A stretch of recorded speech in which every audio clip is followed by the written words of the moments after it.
Today's episode of the Dialogue Podcast is a fun one. We get a chance to hear some of the main leadership lessons that Greg has learned over the last 20 years of his career. And I think it's some really practical stuff that you can apply to your everyday life. Shaylyn Ford, welcome to the Dialogue. Is this thing on? Yeah, it's on. We're rolling, man. Okay. Look alive over there. Sorry. You do look alive, by the way. You look magnificent. It's the lips. I have a question. When you wake up and you go to get ready, right? So you could go crimp hair, you could go straight hair, you could go beach waves, you could go right. different lip shades. Sure. You got a lot in the bag. Okay. you are a cosmetology school grad. Yeah. I mean, Redken Academy, bro. It was a Redken Academy. That's correct. What was the year?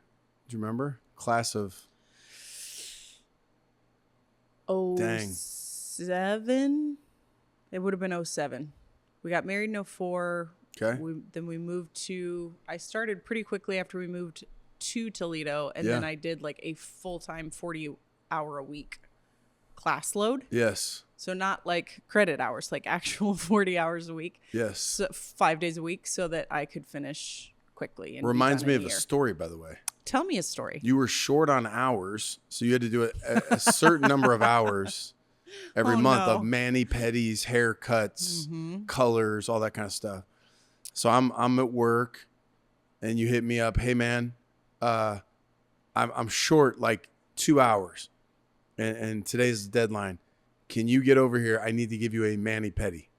This is a true story. This is a true story. And I'd never had a mani or a pedi, much less a mani-pedi. Also, I'd never been in a beauty salon. Double whammy. Well, would you call that it was a salon. It was like. What would you call it? It was definitely mixed company. It wasn't like, hey, you walked in and it's like a super girly environment and it's all. Excuse me. It was the girliest environment I've ever seen in my life. It was like black and white and. It looked similar stylistically to this space. I think there might have been one other male. So that's a pretty girly. There were two in my class at the time. So at least two male stylists. And I'm saying, it was a little more of a girly environment. I don't know how it could be characterized as anything other than that. It was definitely that. I guess to me, I think girly, I'm like, all right, you walked in and it was like, this is a pink salon. And it's like. I don't remember what the colors on the wall were. I don't know. Literally black and white. Everything. All I know is we were all wearing all black. That was our dress code.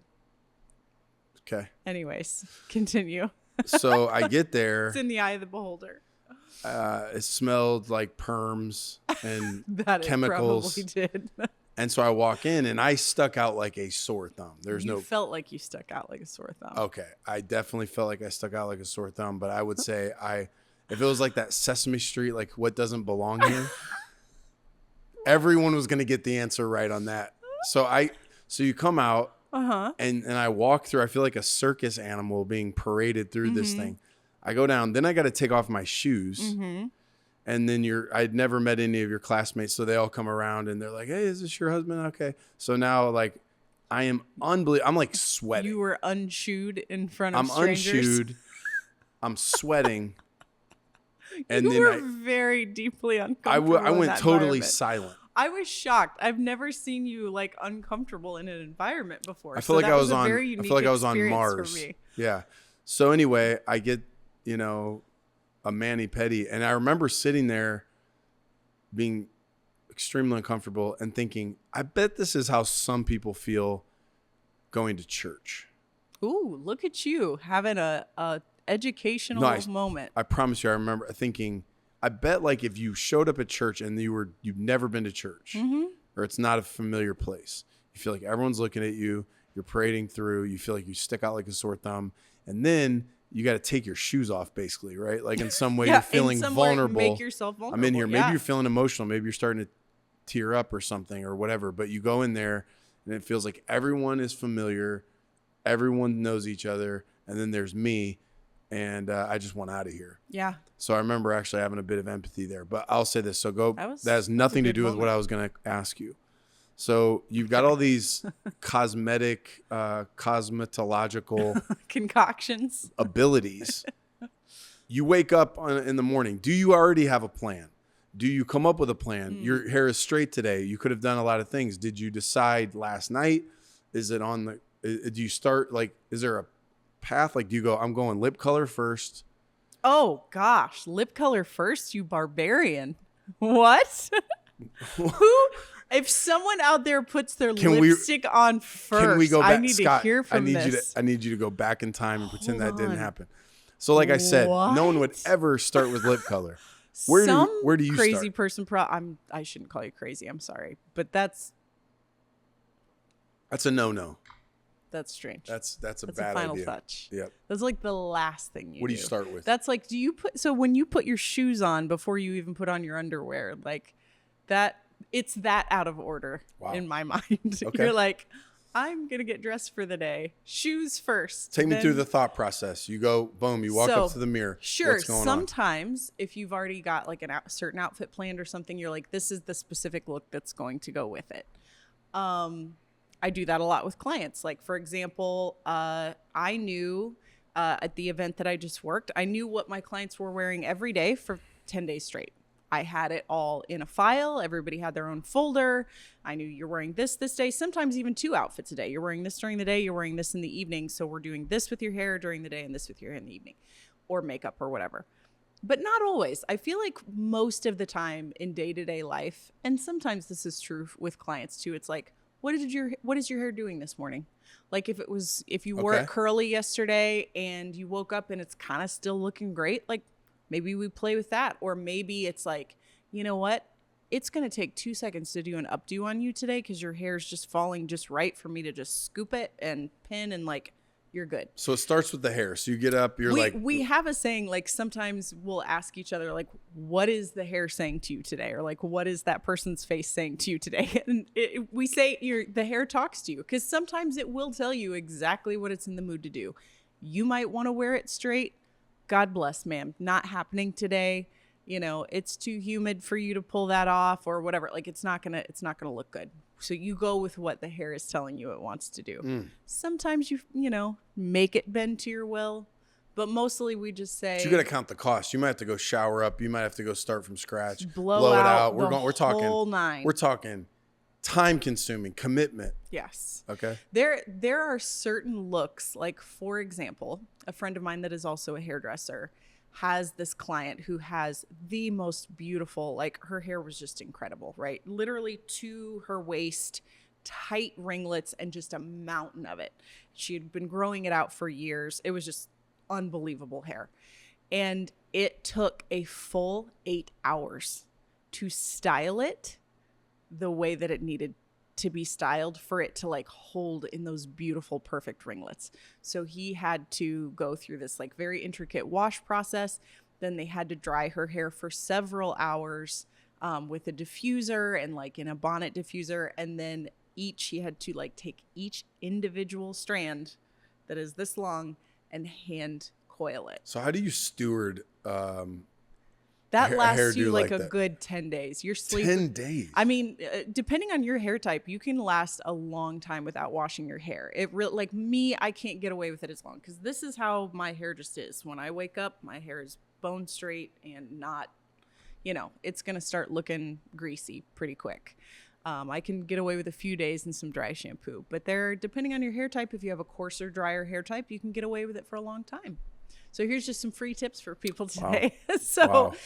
So you're going to need to use oils on it, sleep in a bonnet, sleep on a silk pillowcase, those kinds of things to steward that kind of effort.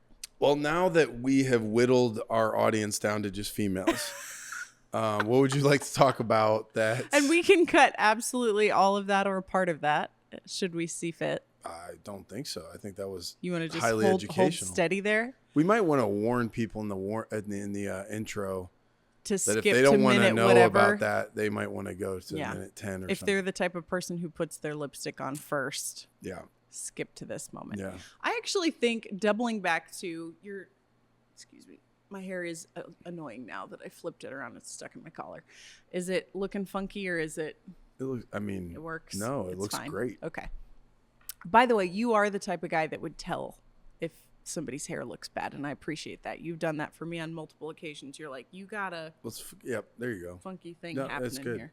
So, but back to the story you told, actually, all jokes aside, your moment where you were talking about having empathy for people, like what it must feel like to walk into an environment that you're unfamiliar with and whatever. I think moments like that are actually really valuable because they do help us see through other eyes. I said, like, you're normally the type of guy that I had never seen you uncomfortable in any environment up to that point. You're a very at ease, comfortable in your own skin type of person, but it was just such a fish out of water place for you. And I think moments like that are really good for us if we take the time to actually like be present and be aware of the lessons to be learned, because it takes you outside of yourself and makes you go, I never really did consider what it would like to be that person in that environment. Or, I think there are a lot of spaces that would apply, whether it's culturally something that's really different from you, or, spaces that tend to be really gendered a certain way or whatever that make people super uncomfortable. And so I think taking a moment to step outside of ourselves and be like, dang, what could I do different as the person who is comfortable in this space to make other people comfortable in my space?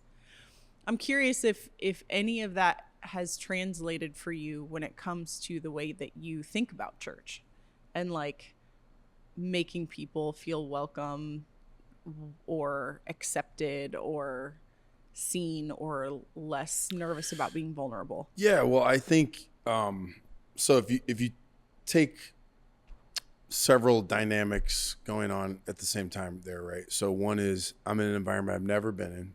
Two,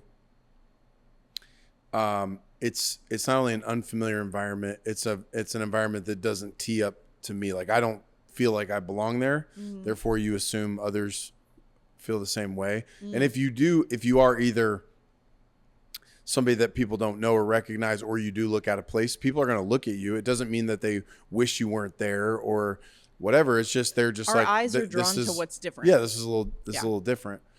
The third thing that was going on is you were familiar and you're my wife, right? So if I hadn't known anyone, then I would have attracted a lot less attention because I'm just going through and I'm getting my hair cut or I'm getting my toes, the mani-pedi deal. Mm-hmm. But the fact that you were there and you were super familiar means that now a bunch of people are going to come over and want to talk to me or whatever because of you. And in some ways that's an advantage because, you know somebody and therefore that's a connection to other people. But in some ways it's in an environment you already feel out of place. You're now attracting more attention than what you want to attract. And then it's a little awkward as well, again, because you are super familiar with all these people and I'm not at all. Mm-hmm. So what you end up being is this bystander to all these conversations that are happening. And you're just kind of sitting there listening and wondering, hey, I don't want to be rude and just be here and can be totally disengaged. But where was it appropriate to me to interject? Yeah, should I start interjecting, right? And then some of that based on the maybe social IQ of some of the people around will tend to, welcome that person into the conversation and not sit here and just have you be mm-hmm. a bystander to all the other conversations. So I think like when you think about church, especially when it's a little smaller, it has that dynamic a little bit because everyone knows each other. You come walking mm-hmm. in and they really do sort of get gawked at. Once a church and, a community or whatever hits a certain size, there's less of that because there's lots of people that are new or fairly unfamiliar, and people don't just assume that you're new if they don't recognize you. So, I think some of that changes, but it's something I've never forgotten and I'm definitely sensitive of. And I try even, throughout the course of my messages that I'm sharing or maybe in the introduction to let people, I welcome people, welcome mm-hmm. guests. Like, hey, if you're here and you're new, we're really glad you're here. Sometimes I'll say something along the lines of, if you wanted to be left alone today, I hope you were.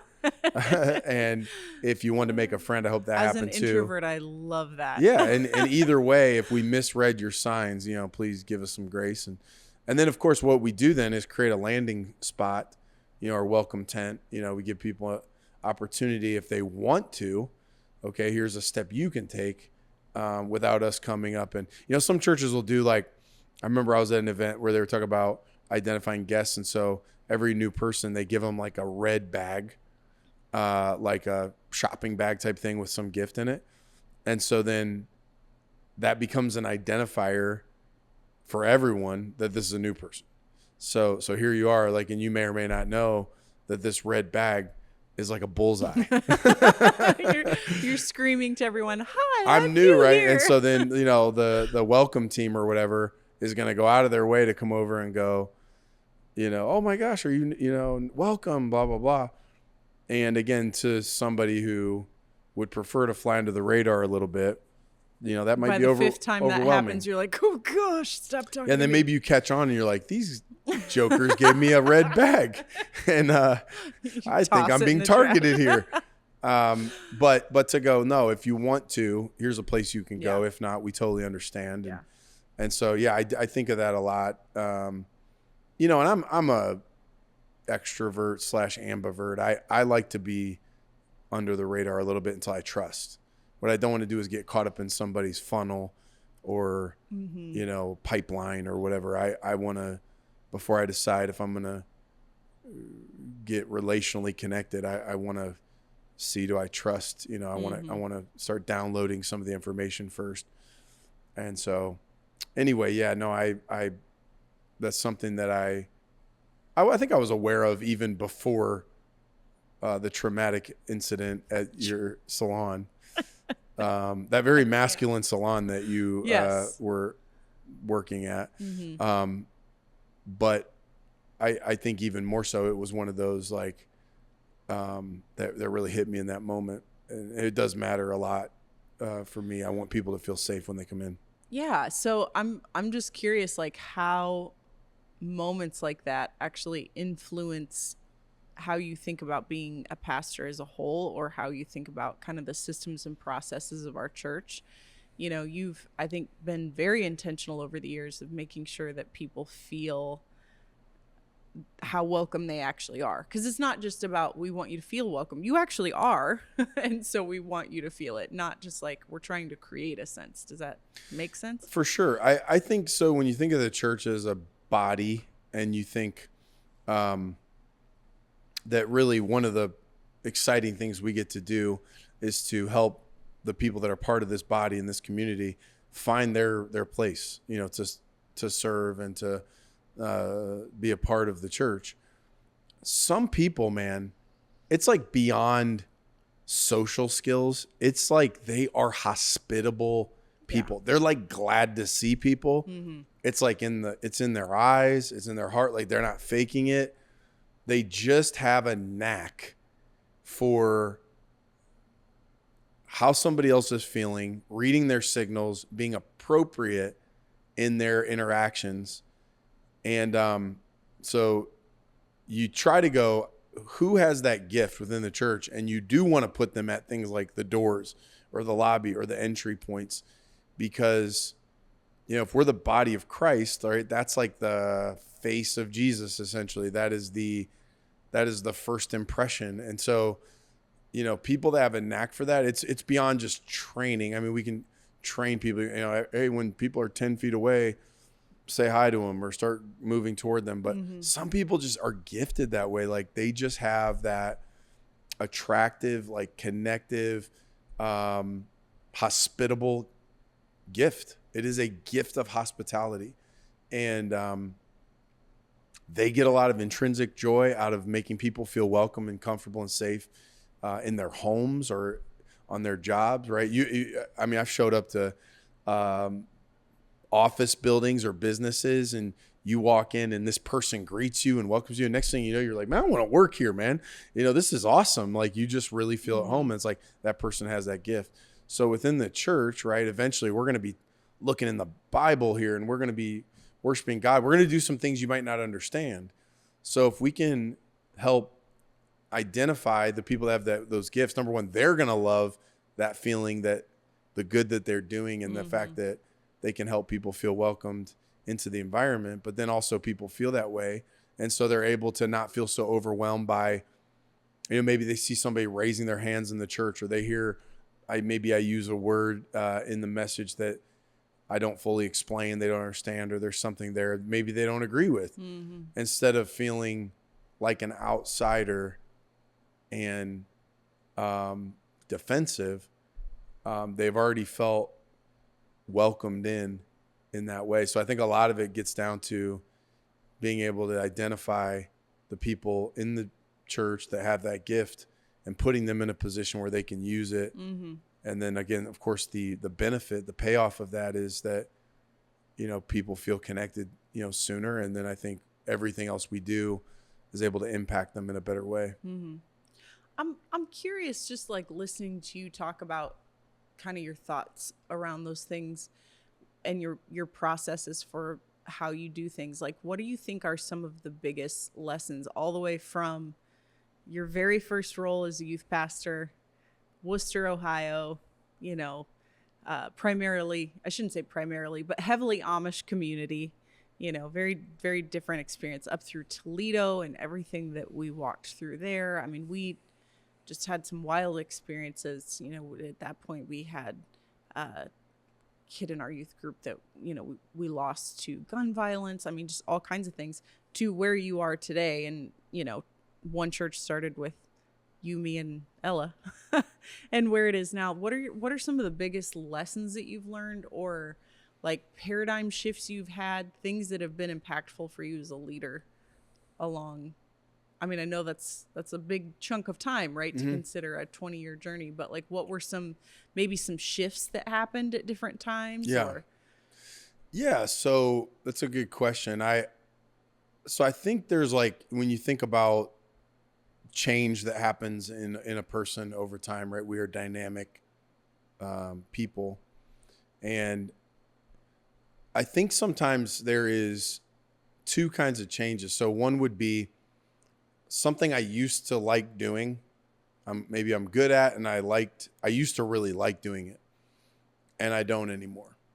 And then another would be things that I thought I liked doing. And it turns out I never liked doing it. It just took me a while to admit it, or to come to peace with it. Interesting. Right? Okay. So I'll give you an example. Yeah, I was going to ask you to unpack that. Yeah, I read a book one time. I think it was called The Ideal. No. We'll come back to it. It was a Patrick Lencioni book, and it was about work genius, something about working geniuses or something like that. So, Patrick Lencioni writes leadership fables. So he makes up these fictional stories, but he's been consultant to Southwest Airlines and all these other companies. So he's taking like real stuff and changing the characters, and it's all based on a true story type thing. So anyway, in the story, the CEO of the company, they're trying to get everybody in the right position. And he goes into this thing where he's talking about galvanizing people, right? That the work of galvanizing people and getting everybody on board, casting vision, and mobilizing, galvanizing, and moving forward. And so when that skill set or that task came up, everybody's like, oh man, he's the best at this. And through the course of the story, he admits, like, I hate doing that. Like it's like my least favorite part of my job. And everyone's like, what? Like, you are so good at that. Like, he's like, I know. He's like, I am good at it. He's like, I mean, that's why I do it. He's like, I'm doing it because we need it as an organization, and because I'm able to do it. I know I can do it. He's like, I'm just saying I don't like doing it. It drains me, And, I remember reading that and identifying with it in some ways, going like, look, it made me think about, their vision casting or galvanizing or whatever is something that comes very natural to me. I've been doing it all my life. When I was 13 years old, I was galvanizing my friends to go TP someone's house. I've always been doing some sort of that. And I think in the early days of leadership, like in the youth ministry days, I just loved it. It was like, come up with a vision, have an idea, get out there, help everyone see what you see. Everybody knows their part, all hands in the middle. Let's take the hill. And honestly, it didn't even matter what it was. We could be playing dodgeball. We could be at church camp. We could be doing a physical renovation project of our youth room. Like, I just love doing that. And the older I've gotten, the more that has been something that has gotten harder, even though I wouldn't say I feel like I know what to do and I'm able to do it. It's just not the part of my job I would say that I'm most excited about, or the thing that I feel like, man, I could definitely see a day where I kind of step aside and go, hey man, why don't you galvanize it? You do this. And I think it's one of the reasons too. I think it kind of fuels me a little bit in being an empowering, delegating leader. So instead of it being, for a long time, even ONE.CHURCH, when we started it, most things we did were my idea.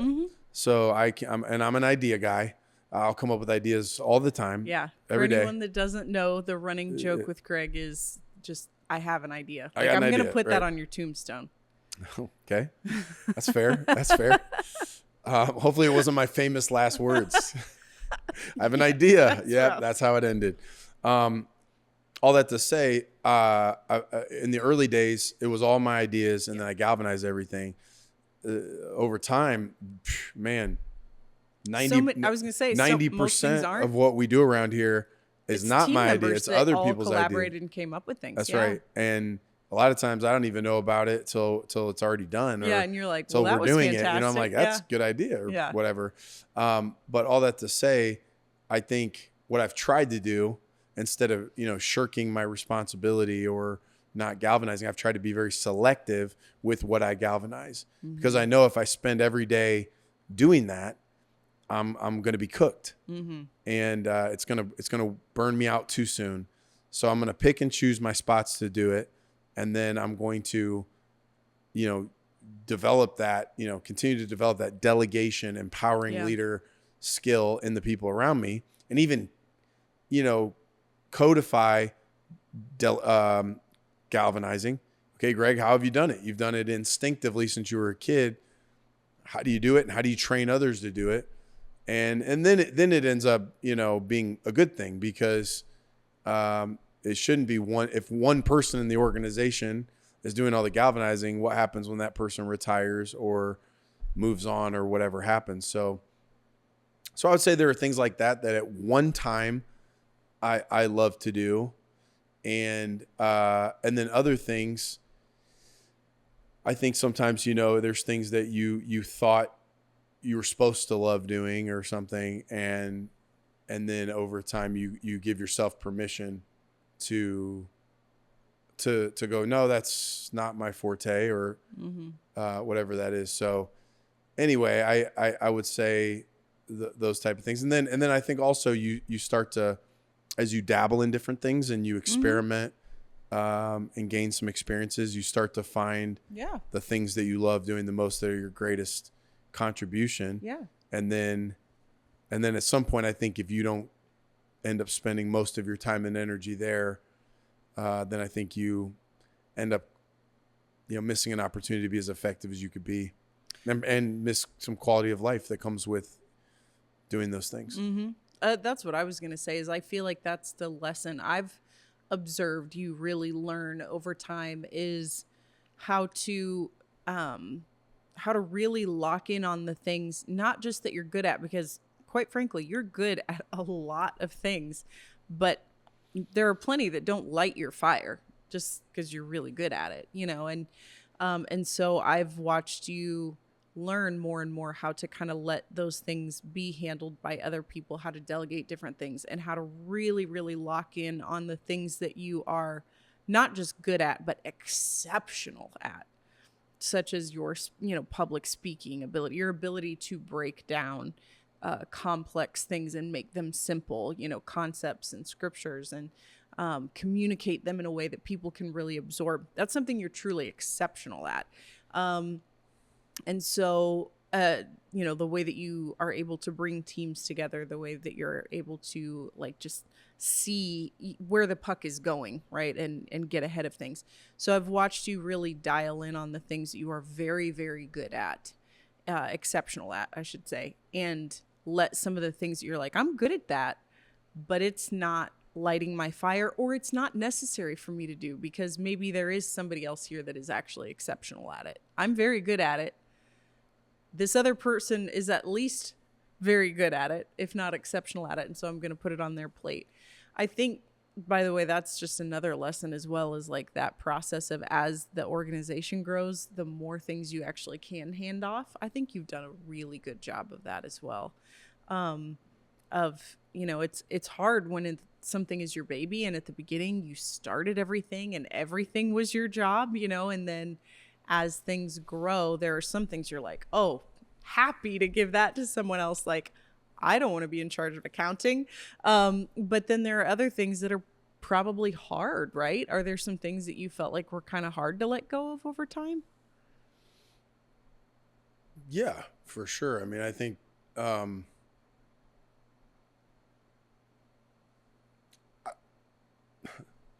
to think, I want to say this without seeming like I'm throwing shade on other people or anything like that.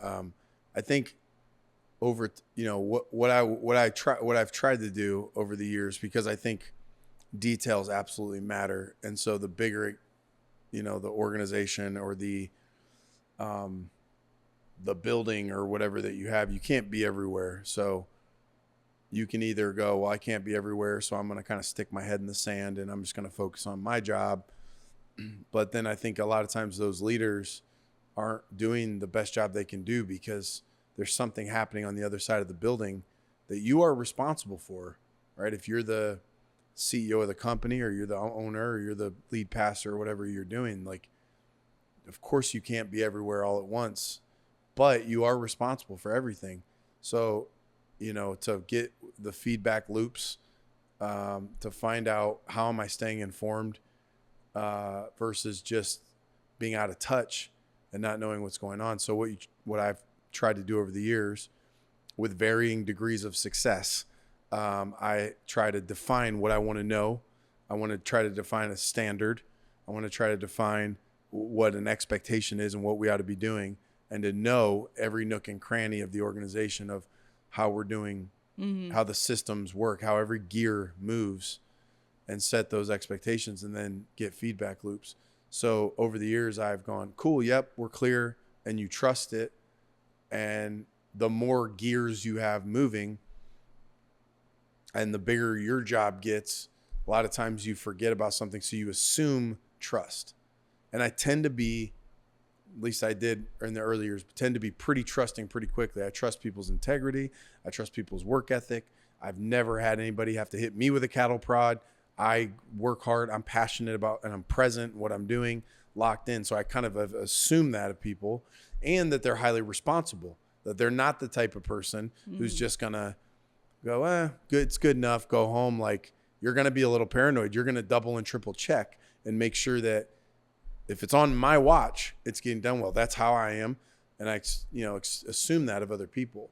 So over the years, you let something go, and it's not till the thing's on fire or it's growing mold or something that you find out that it's bad. Then you go stick your face in there and you're trying to do a crime scene investigation. And now you got a mess, the things you got to clean up. Right. So over the years, like when you get a few of those, and, to then go and to not allow that to cause you to not trust people, or to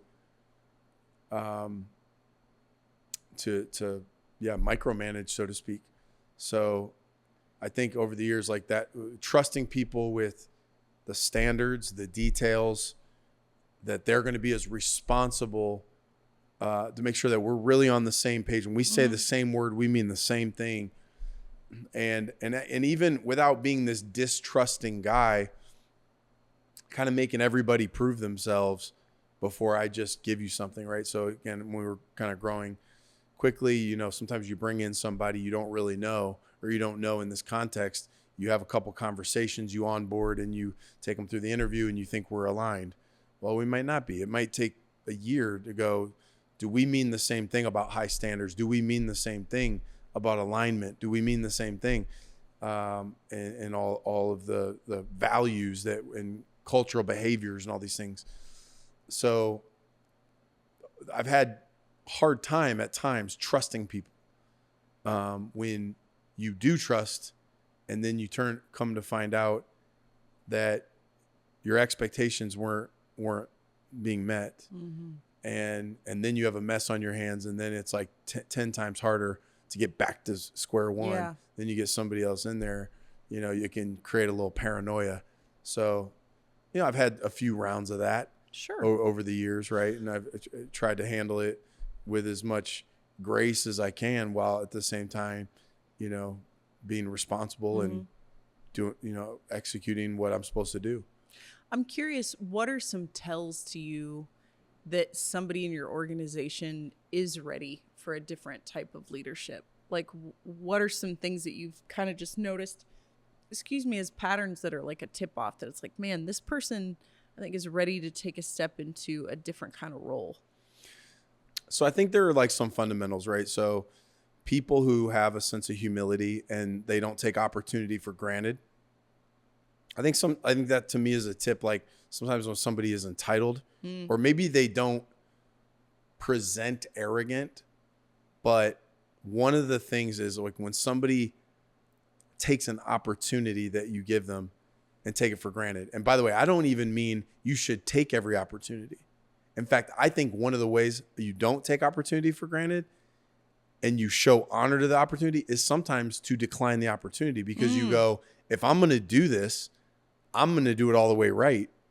And if I can't, then I would rather say no than say yes and not give this opportunity the focus it deserves. That's a golden nugget right there. A couple months ago, they asked me, Greg, would you preach in youth? Right? Well, I'm the lead pastor of the church. I'm preaching every Sunday. Right? It would have been easy for me to go, yeah, I'll preach in youth and just get up there and wing it. I told him yes, I would. And when I told him yes, I would, I took that Wednesday night, I studied and prepared and treated that opportunity in our youth ministry with the same serious focus and the same passionate presentation as I would on a Sunday morning to the adults, or that I did at the Nationwide Arena at National Youth Convention. Doesn't matter.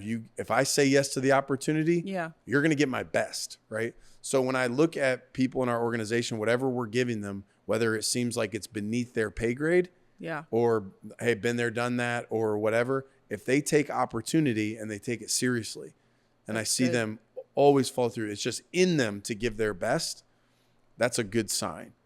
I do look at how they work well with others. Not that we ever expect that anybody's going to have zero conflict. Like that is inevitable. I have it, you have it, we all have it. But to go, are you able to work through things? How do you have conflict? How do you go through it? Yeah, a lot of that type stuff. I think though, when you go look at opportunities, you're like, you know, somebody who's ready for something different or maybe something higher up. I think it's, you know, like we were talking earlier about, when we were talking about people hosting doors or people with a hospitality gift. It's not my job to make somebody who's great at hospitality necessarily the captain of the hospitality team. It's the job to get that person in their gift in the right spot. Yeah. So there are some people that are tremendously good at their job, but just because you're great at teaching third grade doesn't mean, hey, next year we're going to have you teach fourth grade. Well, no, I actually might love teaching third grade. Yeah. So there are some people that are diligent, hardworking, really great at their job, and it might not be the right move for us to go leadership. You know what I'm saying? Organizational leadership, because some people are really excited about making the art. Some people are really excited about being on the front line, and that is fine. And they're not well suited to be a manager or, you know. You'd be forcing something on them. That's right. And going, oh, but this is what the next level is. Maybe not, man. Yeah. Maybe that's not. Really good. And so, you know, not everybody wants to be an organizational leader. Not everybody is excited by that responsibility. Not everybody, not everybody's gifting is not everybody's there. gifted for it, right? So ultimately I would go to be careful to go, well, hey, this guy or this lady is really good at this, therefore promotion time. Yeah. Well, look, let's find a way to reward them. Let's find a way, to reward them for a job well done without necessarily jumping to the conclusion that they should have that is the next step. Is this to take upward them mobility. out of their sweet spot into something else. You have to really look and go, okay, does that promotion tee up to their strength? Have they done anything to demonstrate that this new skill set is in alignment with what they do well? And do they even really want to do that? Yeah. So, I mean, I think, but if they do, and you help them count the costs, so I'll give you an example. So Ryan Breath, who is, he's our executive pastor. Ryan's worked here for a long time. Ryan is a great case study. Ryan has made everything he's been a part of better. So Ryan showed up at the church to play drums. He played drums as a volunteer 10 years ago, probably. So this is a true story. I don't even know if you know this. He's sitting there playing the drums. And while he's playing the drums, this is when we're at Cornerstone Academy, setting up, tearing down. He sees people walking in the back of the room late to service, and no one is hosting them. No one's greeting them. No one's seating them. And he's sitting there and he goes, I thought not anybody can play the drums, but other people can play the drums. I want to do that. I want to make sure that those people aren't walking in I didn't know this story. And not being hosted. That's fascinating. So he goes and joins the host team, right? And because he's passionate and he's super gifted at hospitality. Yeah. One of the most hospitable people I've ever met on planet Earth, almost to a fault. This dude, everything's an all skate. If he's going to get wings, dude, now 85 people are getting wings. So it's very accurate. Never wants to leave anybody out. This guy is, here's another true story high to social add. appetite. I was going to say, here's another true story to add to that.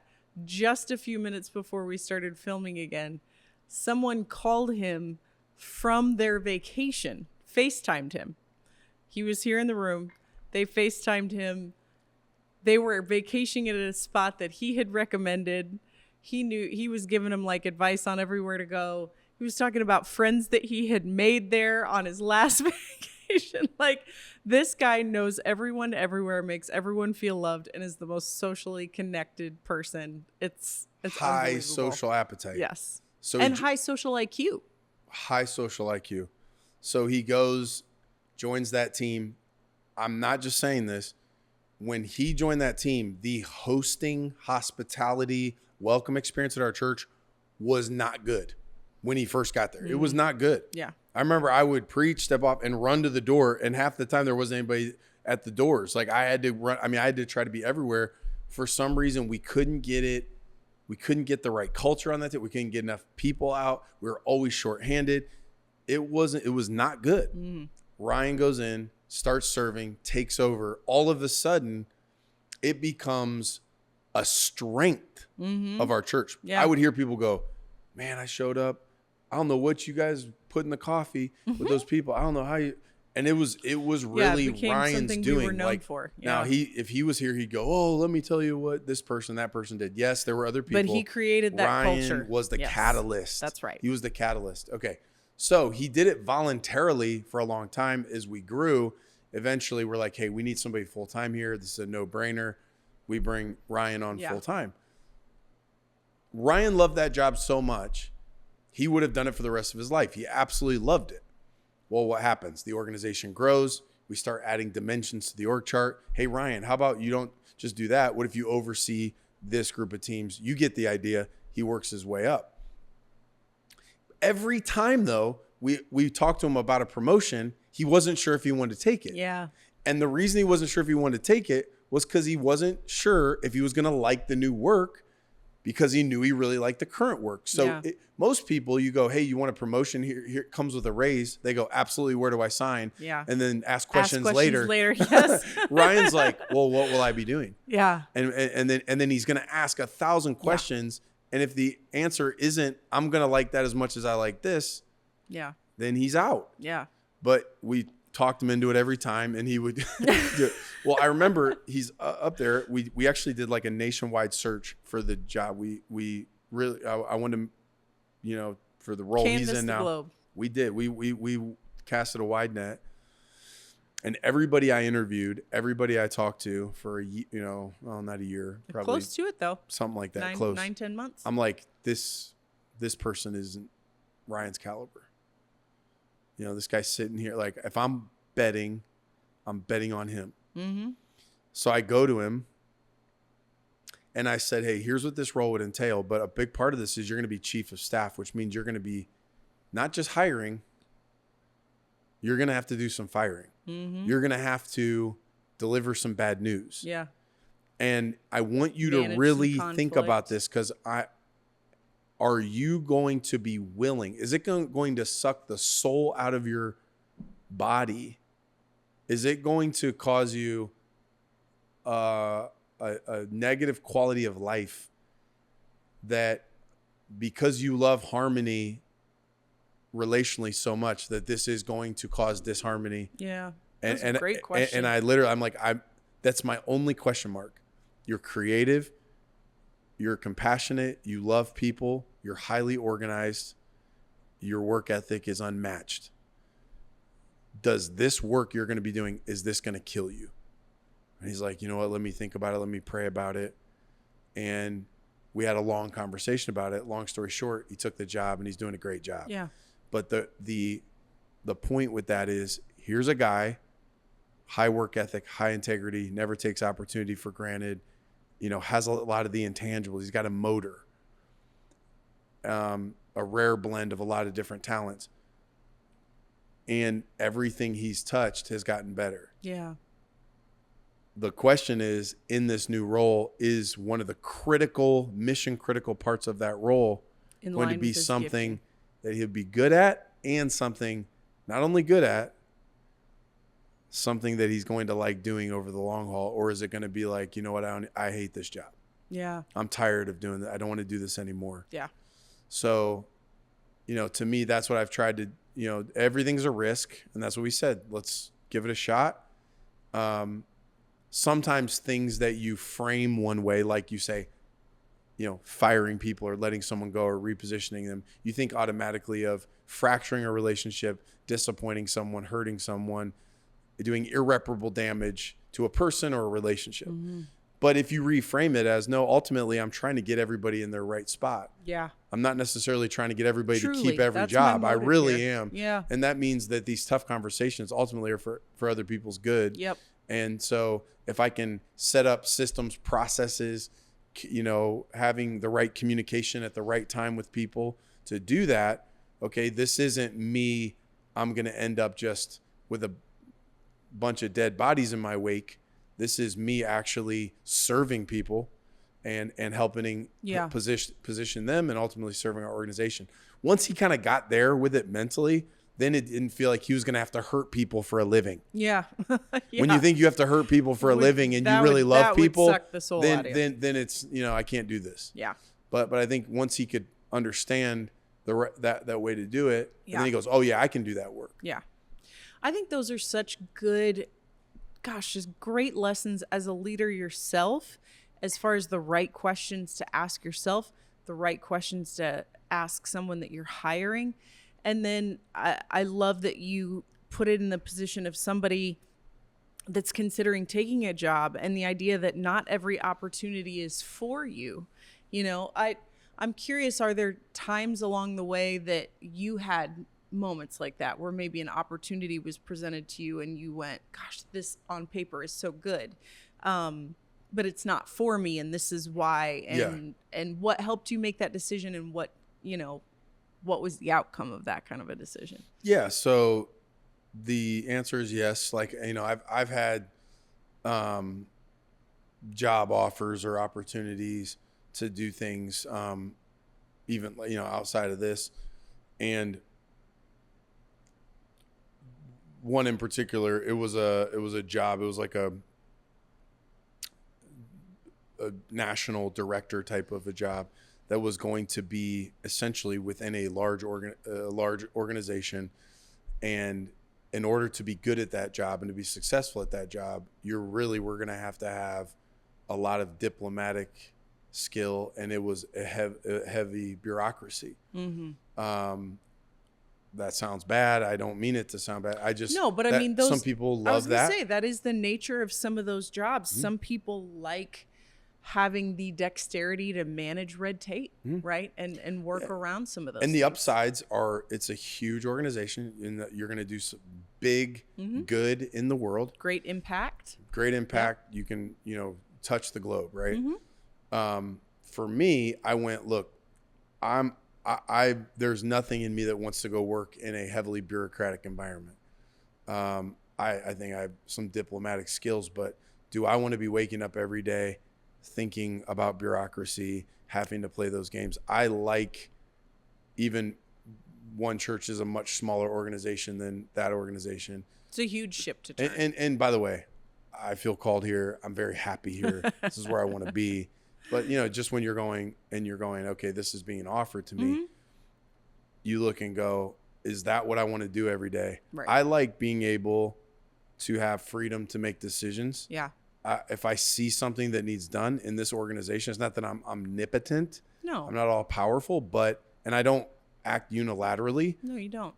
Rarely do I go, this is what we're doing. I'm absolutely listening, taking in the data, doing all that. But there is not one problem on this organization I am not empowered to go solve. That's right. And to go get involved in. That's what I was going to say. So if I'm sitting here and I'm part of some big bureaucratic organization, there's not enough salary, there's not enough reward to make it worth the quality of life that's going to frustrate the mess out of me. Yeah. I'm going to be sitting there going, somebody needs to do something about that. And I'd like to be able to march down the hall and take care of it, but I absolutely can't because I'm going to it's going to take me a year and a half. That's right. To go play the game I have to do to get that done. Yeah. So there's just those type of things. I know for me, what matters to me, that type of freedom, it's not even about like power. Like I get off on being able to pull strings and whatever. No, it's about being empowered. It's about essentially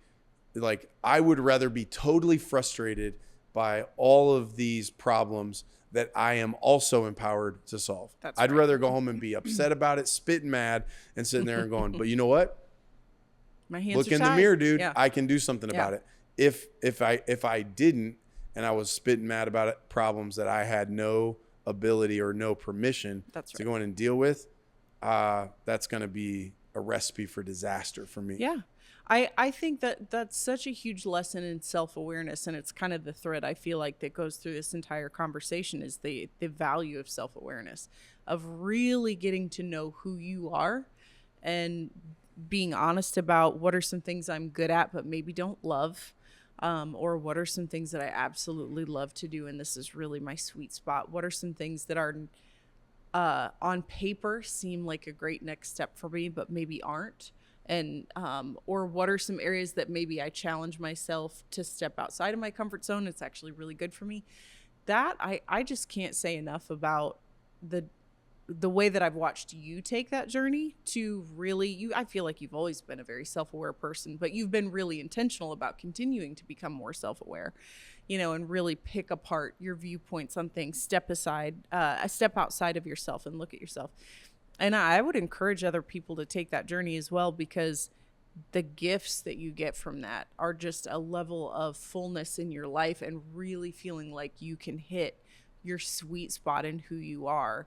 And I think one of the most unfortunate things I've ever witnessed is people who have pursued things that they thought were the right thing to pursue.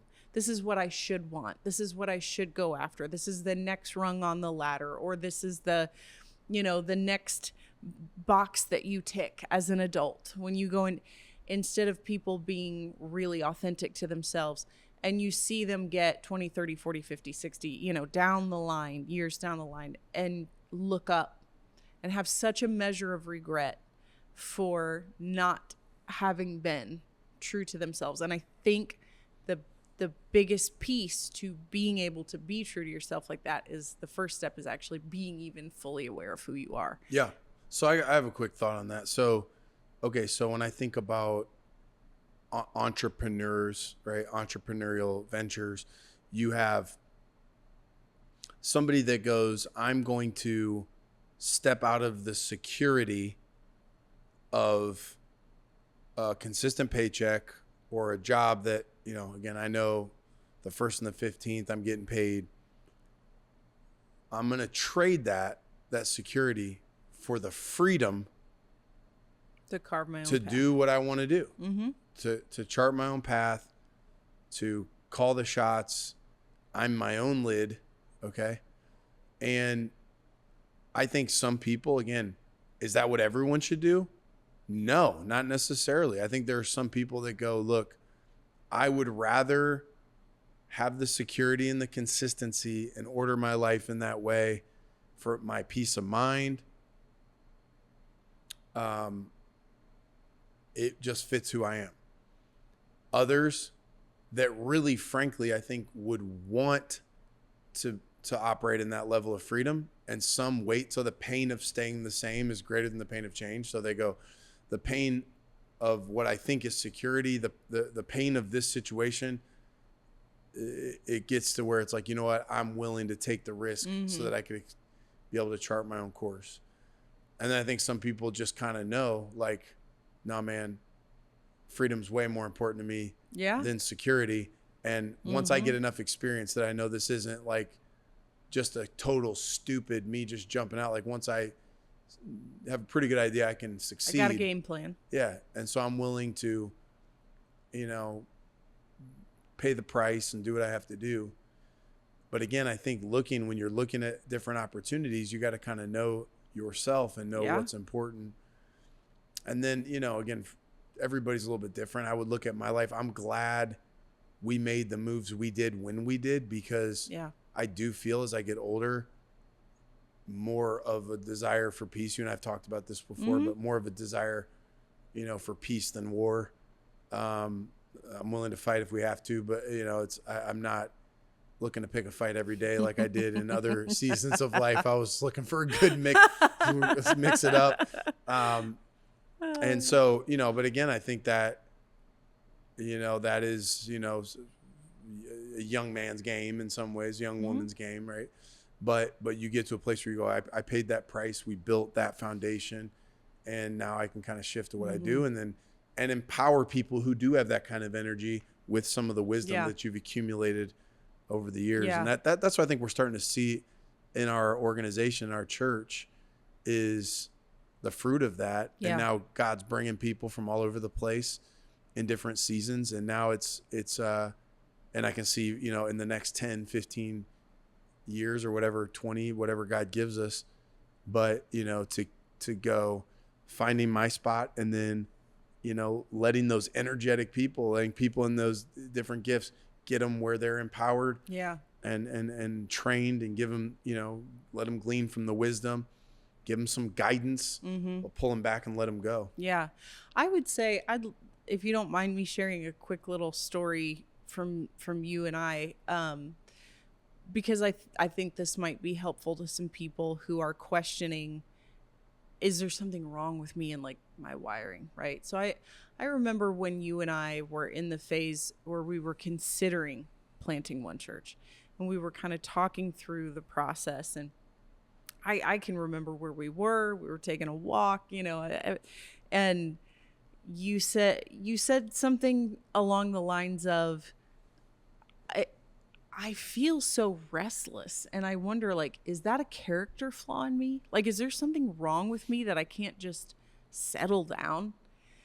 And I remember thinking, like, dang, how sad that one of the things that was the greatest strength about you were questioning if it was even good.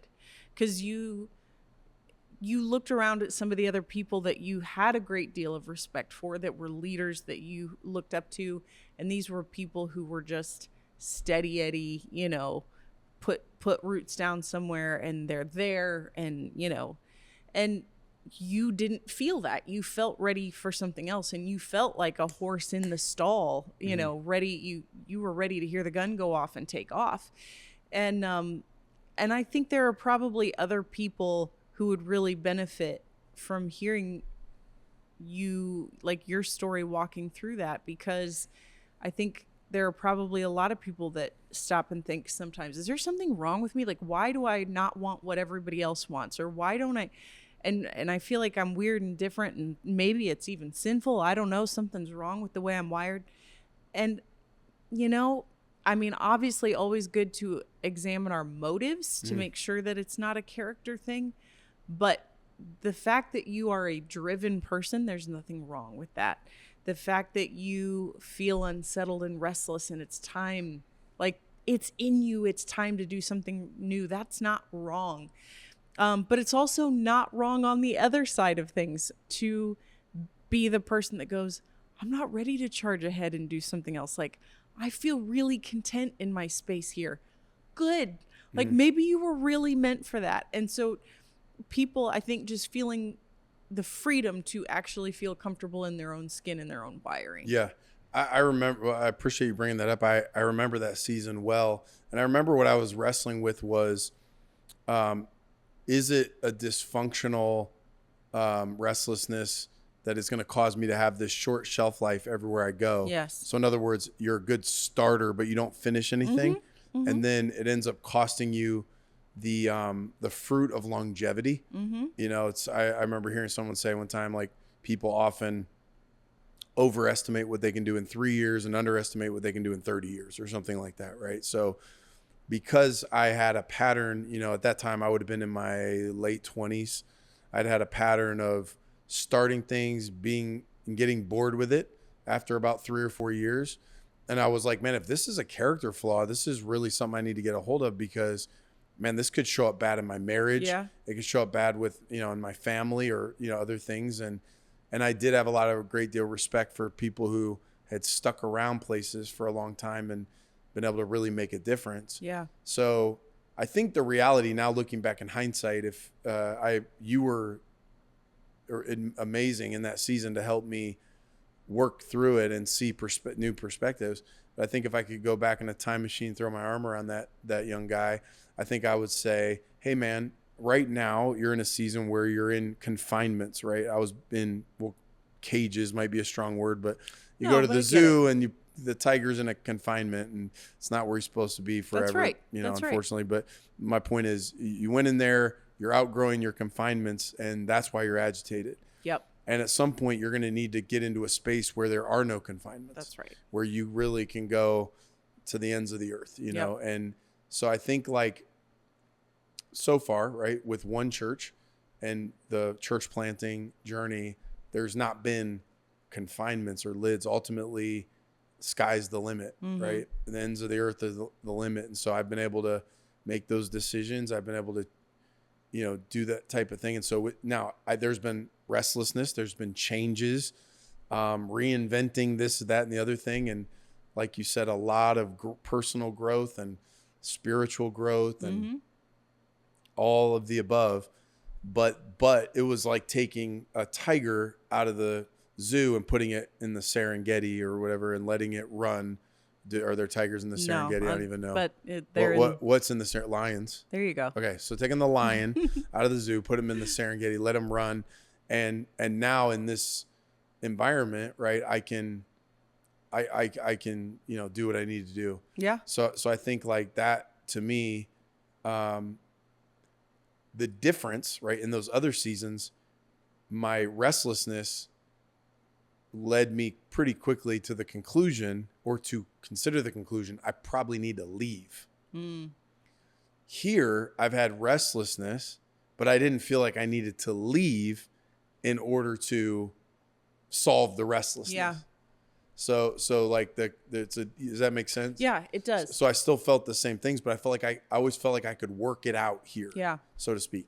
And so. And that's telling that you've hit your spot that you're supposed to be. Real quick, because I think this will be helpful for people who are trying to have maybe some dialogue around, like, job changes, leadership challenges, those types of things. or even just how they're wired in their life. I've heard you talk extensively at different times about the concept of pioneers and settlers. And I think that language can be super helpful for people kind of identifying some wiring for them. So would you break that down? Yeah. So, you think about, right, our country and Lewis and Clark, right? They went west and they were pioneers. They're like, we're going to go into the wild lands and we're going to run into buffalo and we're going to go through into unsettled places. We're going to keep going west till we hit an ocean. We're pioneers. We're going west. And we're going to keep looking for unsettled land, and that's who we are. Then you had settlers who were like, hey, we want to find our own land. And once we find that land and we hit Oklahoma, okay, we're going to build a community. We're going to build a saloon and a hospital, and we're going to make log cabins, and we're going to build schools, and we're going to do, but we're not going west anymore. We're far enough west. This is where we're supposed to be. And so I think certain people have that pioneering spirit. They just, okay, cool. Once it's settled, we're ready to go west again. And they don't mind living in tents, and they don't mind, hunting buffalo, and they don't mind all that and living that way. And that's an exciting, adventurous, fulfilling life for them. And then others, again, I've gone as far west as I need to go. And now I want to spend my life settling within this community. I think within organizations like ours, I think we need to not see ourselves as a pioneer or a settler, but pioneer and a settler. Yeah. So we need to be settling the land. We need to be creating stability and hospitals and education and all the things that we need to be able to care for people that in this community without losing the go west mentality. All right. What's the new west? What's the new wildland? Is that digital? Is that internet? Is that multi-site? What is it? Right. So you're always looking at what is the uncharted territories that's going to require faith and courage and a pioneer spirit to go seize. Otherwise, we just stay right here. So I think you can do both as an organization. I think leaders need to be self-aware to know, leaders that are just hardcore pioneers, better be wise in bringing some really good settlers around them. And I think even from a skill development maturation process, they need to at least learn how to think like a settler a little bit. Otherwise, I think it creates a little bit of an unstable point leader that's just always has their eyes on the uncharted. And they're not thinking about the people that they're still sticking with that analogy. A lot of times they end up drive west when everybody's sick with cholera. They end up sometimes almost not caring, right? Or being unaware.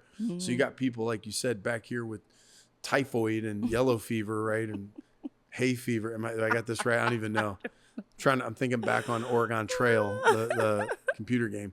But they end up sometimes at the expense of the community, at the expense of the health of people. They're driving there's no infrastructure so and people hard need that. Because they've got this fierce pioneering spirit. I think the best leaders, right, might lean one way or another naturally, but you balance yourself out, with maturation and listening to people that are going, hey, we need to slow down a little bit.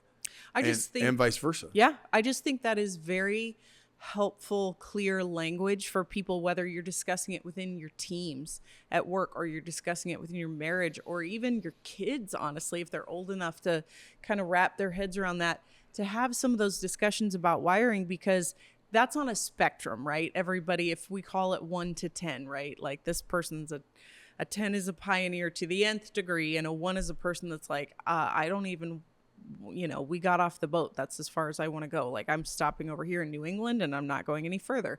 And then there's everything in between, numbers, 2 through 9. I think having kind of a general understanding of one another, of where we fall on that spectrum naturally. And again, we all have to stretch ourselves, right? I'm not quite as pioneering minded as you are. I am quite a bit, but not quite to the same degree. And so we've had to work at times to find a pace that works for both of us. I think that conversation is super healthy in work environments and family environments where you get a better understanding of where the other people that are around you are wired so that you can pick a pace that's sustainable for everyone and that you reduce friction as much as you can. It's not something you completely eliminate. We just talked about tensions, the other day and things that are a tension to be managed versus a problem to be solved. This person might be a full gallop and this person's a slow plod, but I think you can find common ground that helps you understand one another, respect one another, and work well together as a team. I think that's why, you've used the word maturity or maturation. Maturity is seeing value in things that the are other from person, you. right? Yeah. So in my earlier days, I saw anybody who created drag as lacking faith, courage, drive, passion. Like you're one of the weak ones. Like you just, okay. How does it feel to be on the bottom? How does it feel to be guess a bottom feeder? We'll leave your body behind. Yeah. You're one of the people who won't ever get there, Congratulations, Hope you have a good life. Like, I mean, in my life, early days, that's how I saw it, right? Well, what did I do? I was immature. So I'm driving. And I've learned to value those voices. And at the same time, you have sometimes people who are creating drag and they go, oh, these people are so irresponsible. They've got their head in the clouds. They caricaturize, that person. When really that person is the visionary and the innovator, and those are necessary for us to make progress. So we have to all grow up and we have to get to a place where we sit at the table, value each other's voices. And what starts to happen a little bit is you start to finish each other's sentences or maybe start each other's sentences. You start to go, I know how that person thinks, and I know that they are as committed to the mission as I am. That's right. But they're going to see it a little bit differently. And so if you can get a little bit of cohesion and you get some empathy and you're able to see through other people's lens, you start training your brain to work that way before they even have to pipe up and speak up. That's so good. And so I think, man, when you get that, you got something beautiful. And what can we do? We keep going west and we keep settling the land. And again, in our world, that means we're able to reach more people. We're able to do innovative things. And at the same time, take care of the people that are here. Yep. I love that. I'd say that light's flashing red over there. So I don't know if that means that thing's about to die. I think that means we're about done. Yeah, that means time to wrap it up. But yeah, you've got 20 years of rich learning for people to glean some things from. So thanks for sharing some of that with us today. I appreciate you. Good talking to you. All right. Let's get out of here before that light stops blinking.